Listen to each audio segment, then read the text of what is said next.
Hello and welcome to episode 2 of the Bell's Laboratory podcast. I do hope this finds you all very well. It is January 2024, so belated Merry Christmas and a Happy New Year to you all. Interestingly, the first episode got just over 250 listens through the analytics on my website. So wow, for a brand new podcast, thank you. That was unexpected, to say the least. So I hope everyone's doing good. I hope we've managed to do a bit of reflection. I certainly did, realizing that I'm 15 months away from transfer on my PhD journey. So, no pressure. CS Matt. I wanted to talk a little bit about CS Matt.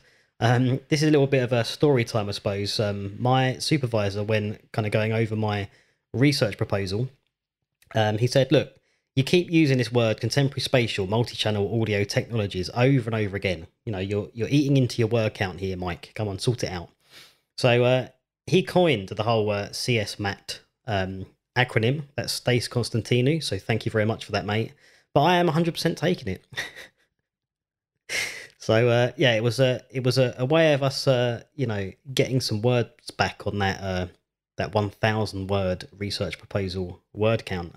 But it's become a bit of a thing, and it definitely makes it easier, especially when talking to people who are kind of in the know with these tech, contemporary spatial multi-channel audio technologies. So a little bit of a backstory there. And while we're on words, some good advice I got from my second supervisor, Anastasios Bakoukas. See how I'm just getting all my supervisors in this now to sort of, introduce them. So Anastasios said to me, I was basically setting word counts to my thesis design. So I was saying I wanted chapter 1 to be 5,000 words and chapter 2 was going to be 3,000 words. And he said, why are you doing that? You're just restricting your learning and you need to not do that, and you're way too early in your thesis to even be worrying about this. Things you're writing may not even make the final thesis. So that was good advice. And that's enough on word counts. And while we're here, Drew Gray as well. So Drew Gray is my director of studies, and there you go. So we got Dr. Anastasios Bakoukas as second supervisor, Dr. Stace Constantinou as first supervisor, and Dr. Drew Gray as my DOS. So what's going on? What's happening in terms of 2024? So the first thing I saw in terms of tech, let's say, Apple Vision Pro. So that's launching Q1 apparently, 2024. So that's imminent. It's going to be ridiculously expensive, something like £3,500. So I definitely will not be a first early adopter of that tech. But with Apple Vision Pro, I think there's a big push towards spatial sound, with rumours of Apple even considering paying more royalties to creators for mixing their music in spatial. So clearly, they're not just doing that out of the goodness of their hearts. They're clearly trying to push this tech as we move into the area of spatial computing, as I call it. Spatial audio, spatial vision, just spatial everything. It's going to be interesting to see who adopts those mixes, or does anyone uptake it and start to explore with it more.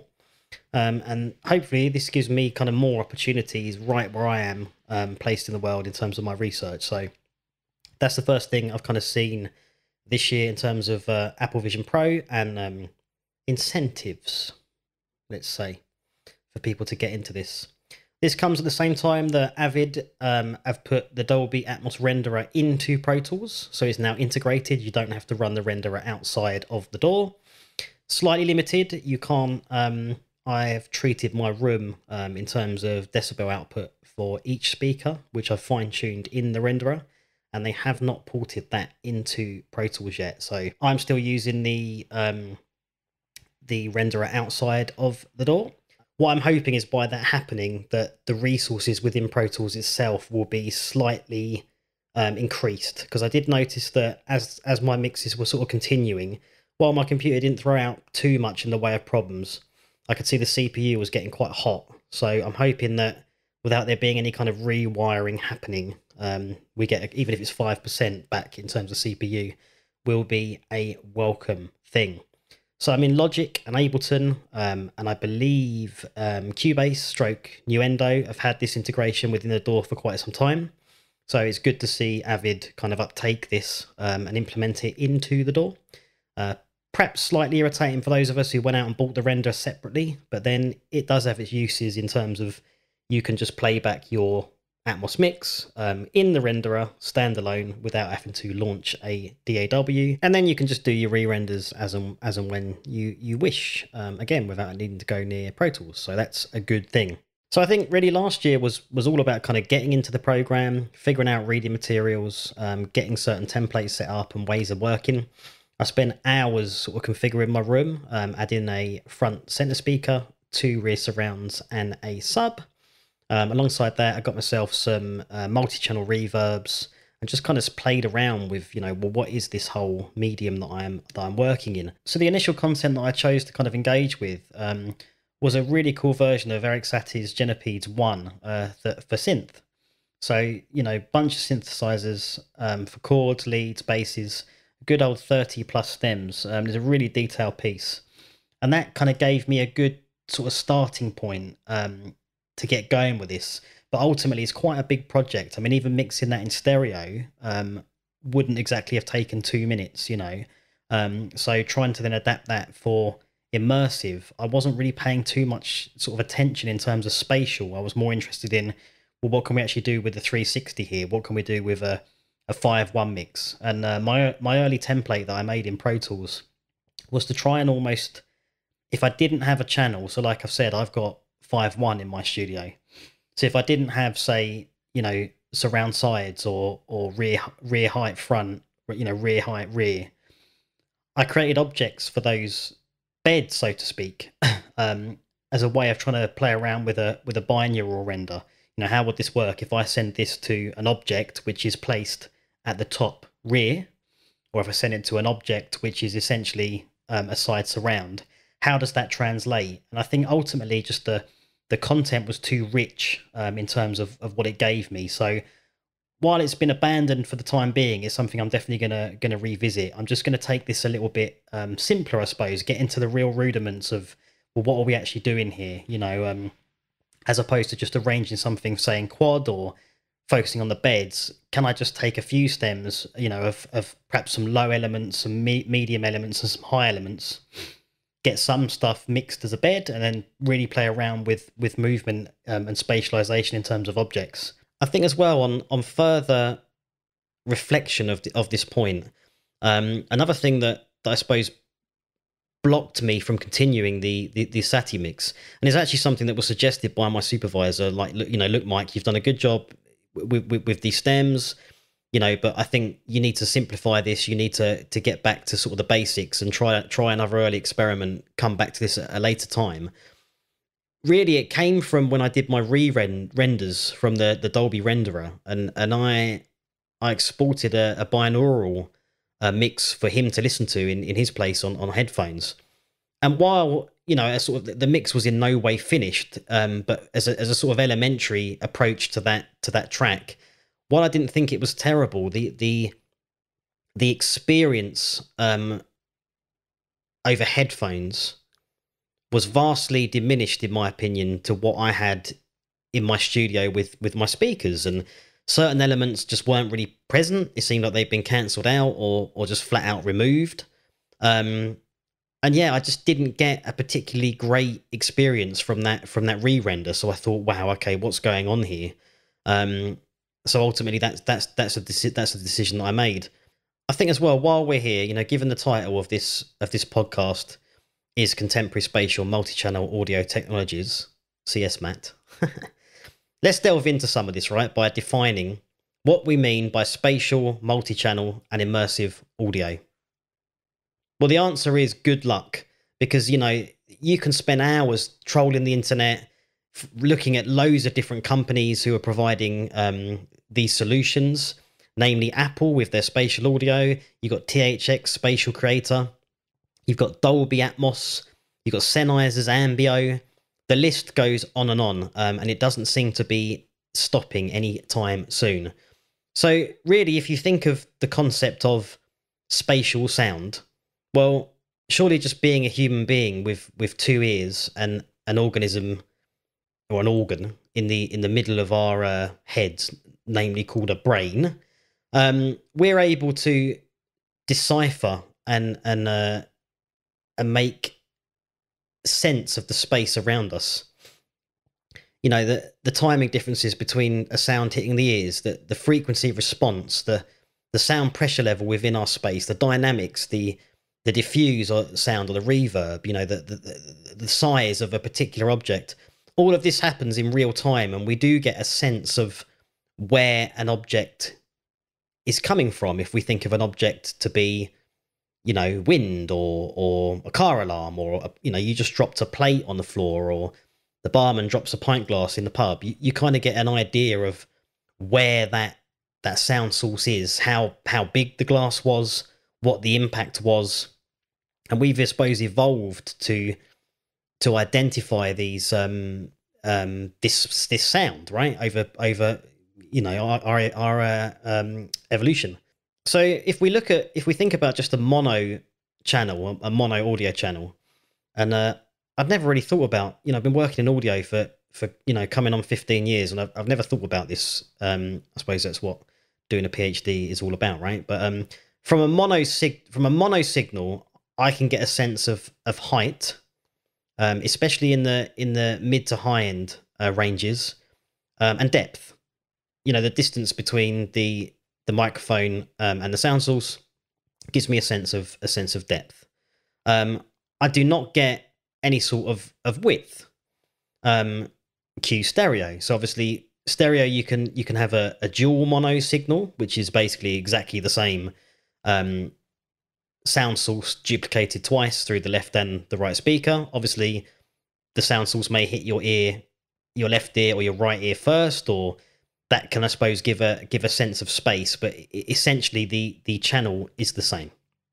When you then move into true stereo, so there's you know, correlation, deviation between the two signals. You can start to perceive width. So now you've got width alongside height and depth. Another sort of phenomenon I've found when exploring center channels in terms of surround, which I'll come onto a little bit later. But you know, generally speaking, the only thing I've really seen to go into the center channel really in terms of film is dialogue, which makes perfect sense. I mean, when trying to mix the Sati piece, I suppose because in a stereo field, you don't have that. Your brain kind of almost creates that center channel. There's almost like a phantom center in the mix. So if you then start putting a sound right dead center alongside, like, I don't know, just say it's dual mono in all three speakers, so your left, your center, and your right. It's really strange. I almost found like it actually hurt the center of my head physically, because I suppose it's just alien to have that at you, that direction at you. So I found that you need to be careful with the center speaker so far during my my early experiments. But let's continue doing this, right? So you know, mono, you've got a sense of depth and height. Stereo, you've got a sense then of width alongside your depth and your height, because of the deviation between the two speakers. So, you know, Q, I suppose really you should then cue quad, where we basically had two stereo fields, one behind us, one in front of us, but you know, gaps to our left and our right, and not a huge sense of height, but not entirely present, as much as if you'd actually put speakers in the ceiling. So, okay, so what we're talking about when we go to surround then, or what we call immersive? Well, this does add sides, and it adds speakers behind you as well. So from quad, we went to 5.1. So front, left, center, front, right, rear surround, left, rear surround, right, and your LFE or your subwoofer. Then we went to 7.1, which added side surrounds. And then 9.1, or what I would probably call 712 now, added two height channels to the left and the right at the front, which were higher. So it gave you a little bit more of an impression of height. Well, obviously now you know, 714 is your standard Atmos or Dolby Atmos configuration. So front left, center, front right, side surround left, side surround right, rear surround left, rear surround right. then you've got top, left and right, front, and rear, left and right, top. So that's your kind of configuration. So, but what's happening here? Why are we talking about what's actually happening in terms of this immersive system? So, channel-based audio was bound to speakers. So, say you, I don't know, say you had like a 46.4.10 configuration. So 46 speakers around you, 10 subwoofers, and then, you know, whatever I said in the ceiling, something ridiculous. Well, if it was channel based, you'd have to create a multi-channel mix where the sound signals then correlated and responded to a fixed speaker location. That doesn't happen when we talk about object-based audio, which freely lets you position the sound via metadata. So really the playback system reads that data and then determines how to distribute that particular sound object, be it mono or stereo, between all the speakers in the playback system. So channels are not an object. We don't care about channels when we talk about object-based mixing. This has not really been done before, so this is where everyone's kind of getting, I suppose, excited about this. Really, it was a huge blocker to consumers before this point. You needed an expensive playback system, many speakers. So sort of cinemas have reigned in terms of immersive audio, 360 audio, spatial audio. Here we go. We are getting there. So immersive, you know, can now be perceived through binaural audio tech, which essentially tricks the brain into perceiving sounds from different localized locations, and it appears to do this through using timing differences, level differences, and a lot of filtering to trick your brain, I suppose, in a similar fashion to that phantom center speaker I mentioned earlier, to get a sense of space all around you.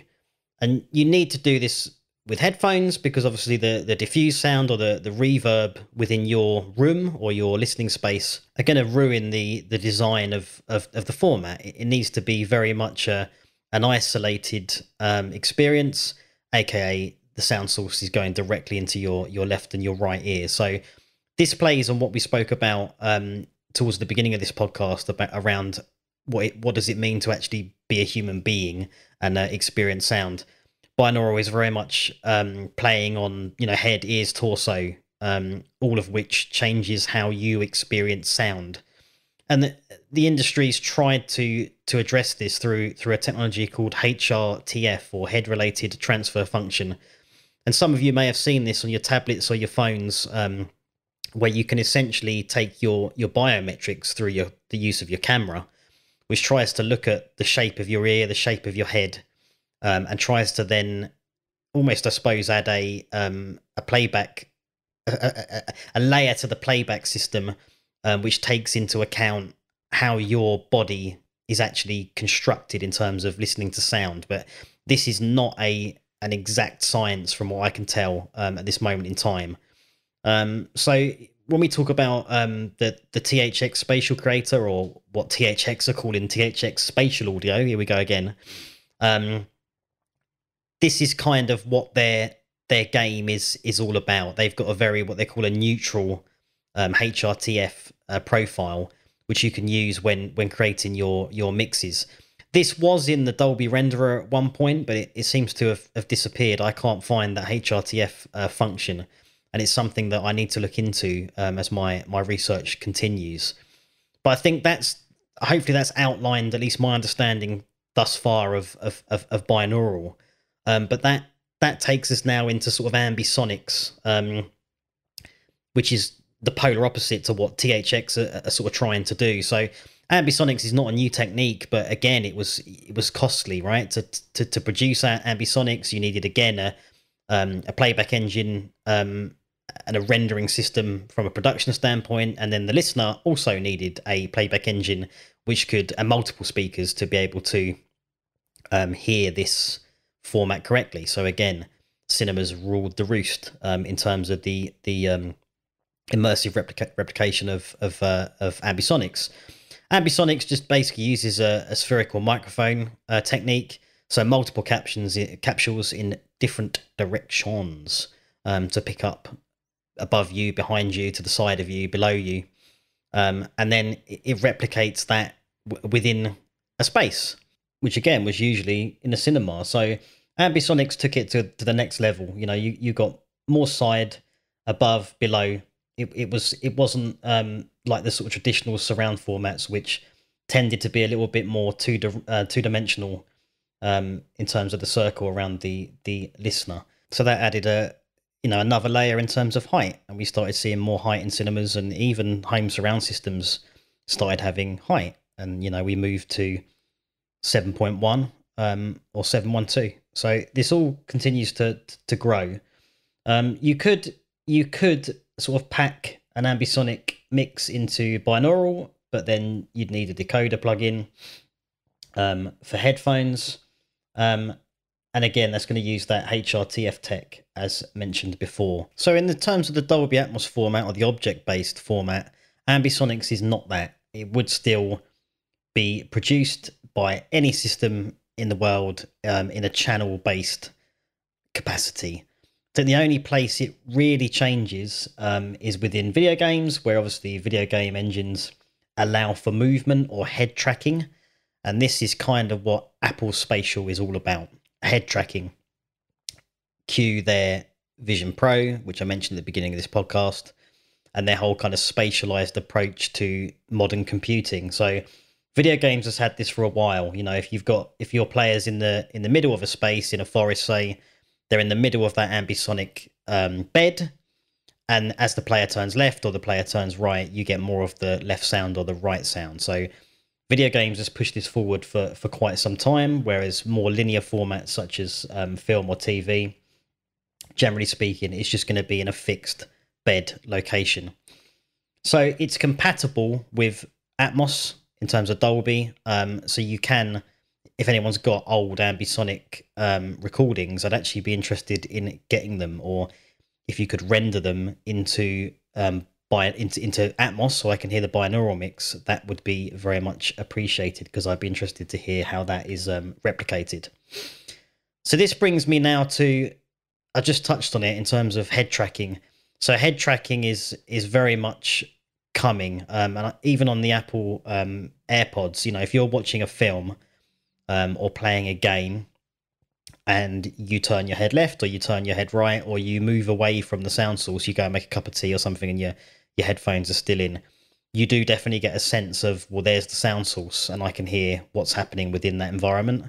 So head tracking is what Apple are referring to as spatialized audio. So I hope that wasn't too much of a complete ramble, but yeah, to sort of conclude, it's all immersive audio, it's all 3D audio, it's all spatial audio, but just companies are, adding taglines to this tech and trying to kind of get in and I suppose take ownership of it, or push the technologies forward. I mean, there's going to be vast other tech out there which I haven't even mentioned here, and I'm sure that some of this is possible even in Mac's MSP if you get into sort of a programmy object land. But I think what is clear when we look at the consumer space is where and why people are perhaps so excited about this Dolby Atmos, and why that sort of seems to be taking the forefront, is the accessibility of it for the consumer. I know if I deliver my Dolby Atmos mix, my ADM file to distributors such as DistroKid, it's going to go into the Apple Store and the Tidal streaming service. And people are going to be able to listen to it in whatever format they have in their listening environment. So be that a set of AirPods, they'll get the binaural mix. If they've got a quad system, they'll get the quad mix. If they've got 5.1, they'll get a 5.1, a 7.1, they'll get a 7.1, 714, they'll get a 714, It goes on and on and on in terms of how my mix is then translated within their listening environment. It takes all these sort of... the complexities away from actually consuming the music. While I think of companies such as THX with their THX Spatial, which is literally specializing in binaural, I think that potentially does have have a place, and this will probably end up somewhere in my thesis, that maybe there is space to do a binaural only mix outside of say Atmos. But the renderer itself can deal with, it's scalable, and it's very easy to consume. And this was the thing that even me, when I did my first re-renders, I ended up with a whole bunch of files. The only way I could really get an Atmos actual print onto a file was to put it onto an MP4, video file format. And that's the only way I could get Atmos to actually play, say, on my iPhone or through my Apple TV. Obviously, I sent my supervisor the binaural mix, but there was part of me sort of, am I sending him the right thing? Is he going to be able to hear it? Have I done this correct? And I'm quite versed in audio formats, so to try and send this to just anyone, to sort of, without sort of degrading people here, but people who don't really sort of care or say about audio, or aren't as versed as, say, people like me, I just know that if they're an Apple Music user and they listen to my music, or they hear like a film mix, say, I've done, if it's on the Apple TV app, or even within Amazon, they're also supporting Atmos. You just know that people are going to kind of get a representation of your immersive mix, just contextualized within their listening environment, with whatever listening apparatus I can't speak anymore they happen to have in their home, or at least that's the theory. We'll see kind of how it goes, especially given most people are using AirPods, and they're not using full speaker systems. But that's kind of where I currently am 3 months into my PhD, so I feel like I've picked up a lot. So now it's just putting this into practice and getting back to that practice-led research. And yeah, while the Sati mix, I will do it. I kind of wasn't ready for it yet, and I wanted to do some other experiments to sort of see where I get to. So yeah, that's the end of that midsection now. So reading wise, I'm currently going through The Art and Science of 3D Audio Recording by Dr. Edwin Fanzagal Cardone, and that is excellent. He's got a book, this came out last year, by the way, it's brand new published, and he had a book about 3 years ago where he really went into stereo microphone techniques. I mean, this guy's invented 3 of his own techniques, namely the AB polycardioid center fill, the ORTF triple, and even his own version of the Blumlein triple. So he's really kind of gone in and thought about this, and I thought that would be a good place to start for me. Let's see how these different frequencies operate. Basses seem to be troublesome.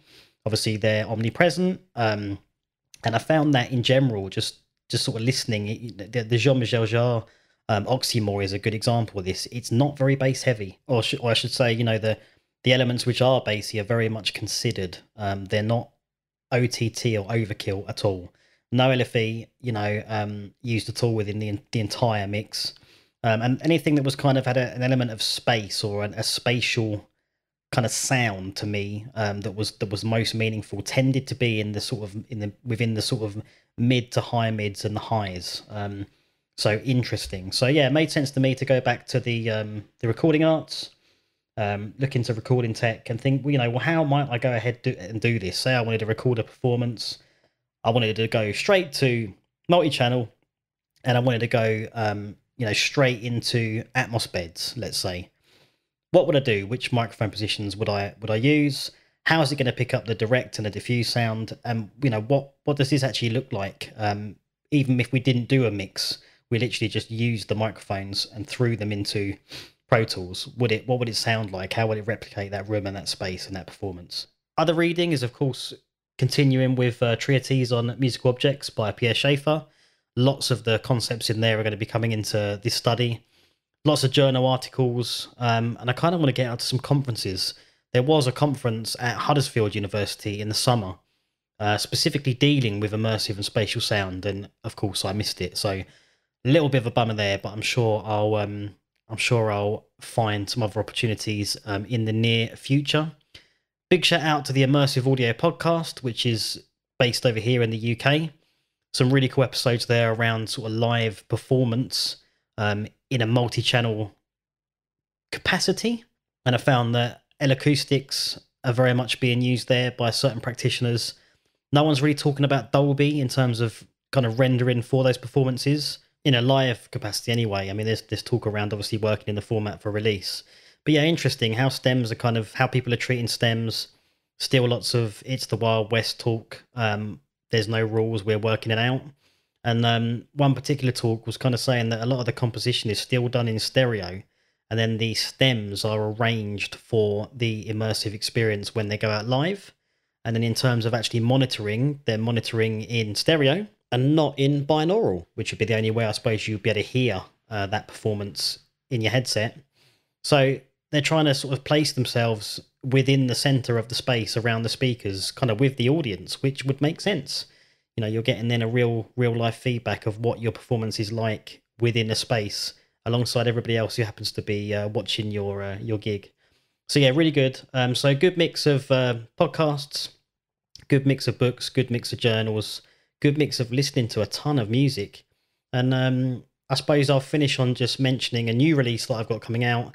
It is not going to at the moment be in Atmos. It's just going to go out in stereo, but it's certainly starting to play around with spatialization. It's probably the most panning or the most awareness of defining a space I've ever done.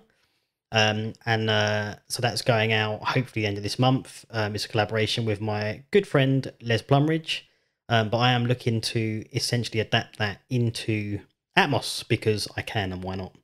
So thanks for listening, guys. I hope you're doing very well, and look forward to catching you in the next episode. If anyone wants to sort of follow me on my journey, please do get in touch. If you've got anything you want to add, I'm potentially talking nonsense at this stage. Give me a shout, and it would be good to have a chat. All right, guys, take care. Bye-bye.